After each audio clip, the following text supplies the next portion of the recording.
Lalpa Pathian ngei chu kana ai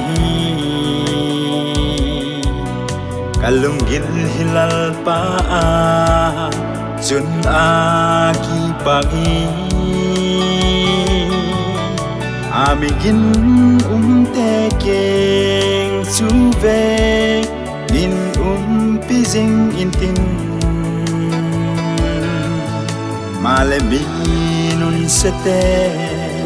vang til phamu ngei puan Hallelujah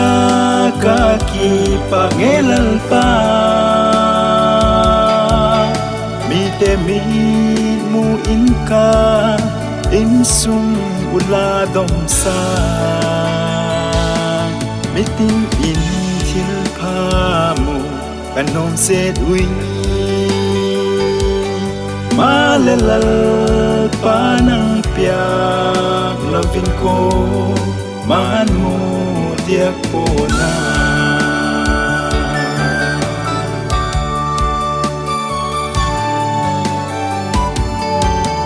Entia Lalpa la siamsa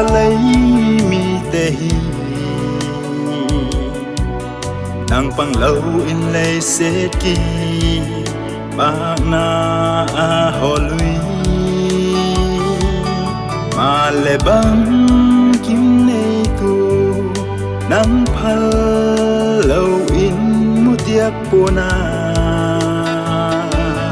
nang panglo nuinate kana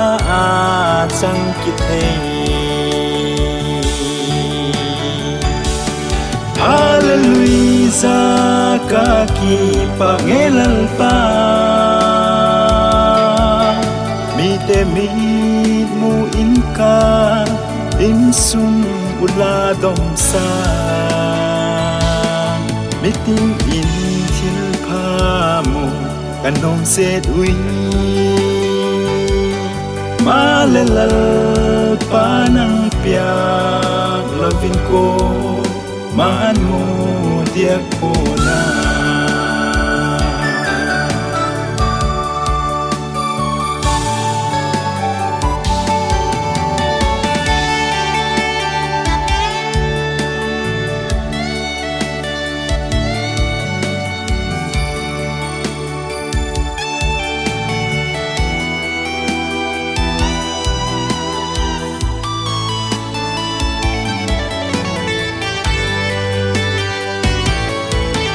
kaisa na tele min thana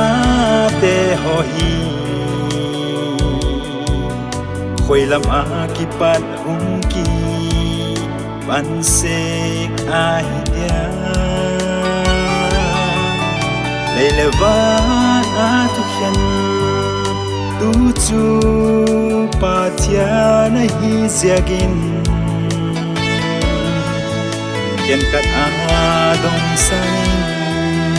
ken kat ason pai seki Hallelujah ka kipak ngei lalpa mite mu inka insum uladom sa mitin intil phamu kanom set ui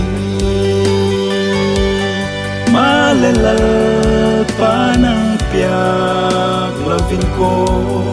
man mudiak pona